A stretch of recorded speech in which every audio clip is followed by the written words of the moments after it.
अस्सलाम वालेकुम दोस्तों। आज हम बात करेंगे उस लड़ाई की जिसने पूरे अफ्रीका को हिलाकर रख दिया है।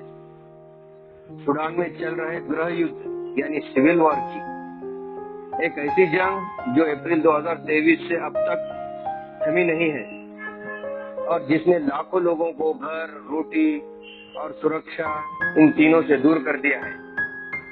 चलिए जानते हैं इसके बारे में पूरी डिटेल। मैं अब्दुल नदीम टाइम्स में आपका स्वागत करता हूं। इस जंग की शुरुआत 15 अप्रैल 2023 को हुई। ये वही दिन था जब सूडान की सेना यानी सूडान आर्म फोर्स SAF और एक शक्तिशाली पैरामिलिट्री संगठन रैपिड सपोर्ट फोर्स, इन दोनों के बीच खुली जंग छिड़ गई।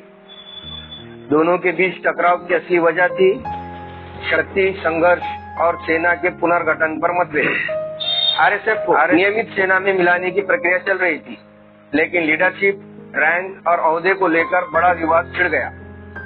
देखते ही देखते राजधानी खार्तूम और देश के कई हिस्सों में भारी गोलाबारी शुरू हो गई। सरकारी इमारतें, एयरपोर्ट, अस्पताल, हर जगह जंग का मंजर देखने को मिल रहा है।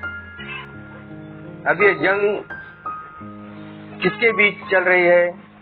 ये जंग चल रही है जनरल आबिद फतेह अल बुरहान, सूडान की राष्ट्रीय सेना के प्रमुख है, और जनरल मोहम्मद हमदन दगालो, जिन्हें हमेदती के नाम से भी जाना जाता है, और वो रैपिड सपोर्ट फोर्स RSF के मुखिया है। अब आपको ये बता दूं कि ये दोनों कभी एक साथ हुआ करते थे। 2019 में जब सूडान के तानाशाह उमर अल बशीर को सत्ता से हटाया गया, तो ये दोनों ही थे उस क्रांति को लीड करने वाले, और ये दोनों ही उस क्रांति के नायक माने गए।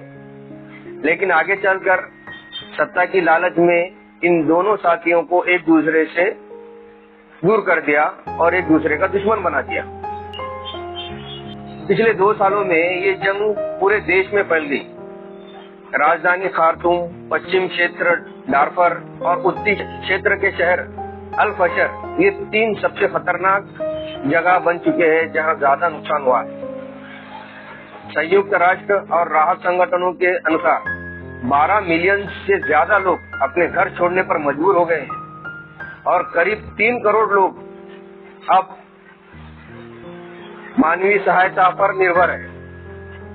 पानी, बिजली, अस्पताल सब ठप है। कई शहर मलबे में दब चुके हैं और अब वहां पर भूखमरी की स्थिति पैदा हो गई है। सूत्रों के अनुसार हजारों नागरिक मारे जा चुके हैं, जबकि वास्तविक आंकड़े इससे कहीं अधिक हो सकते हैं। 2025 के अक्टूबर-नवंबर में RSF ने डारफर के प्रमुख शहर अल फशर पर कब्जा कर लिया।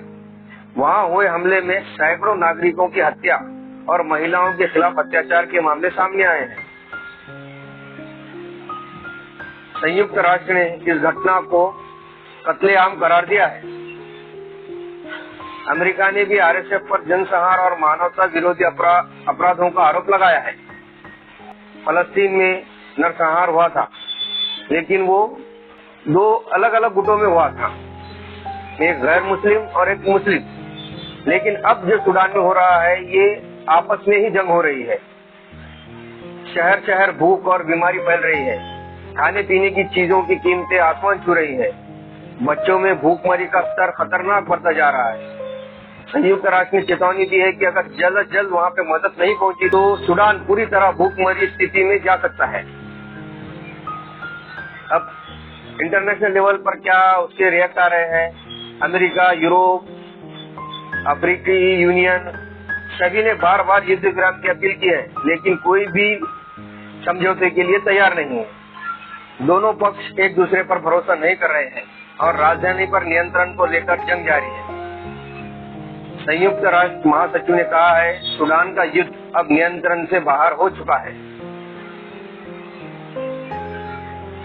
इस युद्ध ने सूडान की अर्थव्यवस्था को बर्बाद कर दिया है। खेती घट चुकी है, तेल और सोने का निर्यात ठप है, मुद्रा की कीमत गिरती जा रही है और लोगों के पास रोजगार भी नहीं बचा है।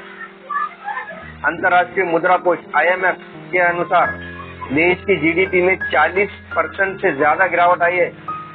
नवंबर 2025 तक की स्थिति बेहद अस्थिर है।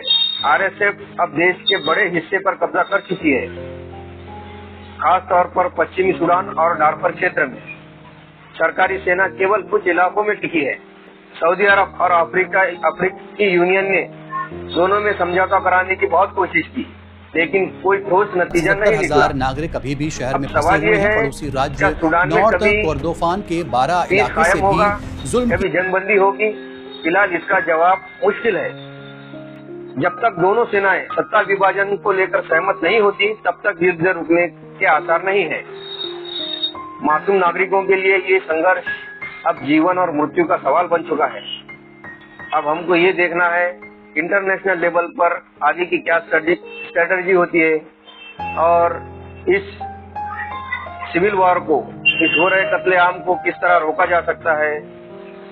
हम तो बस उन लोगों के लिए, मजलूमों के लिए दुआ कर सकते हैं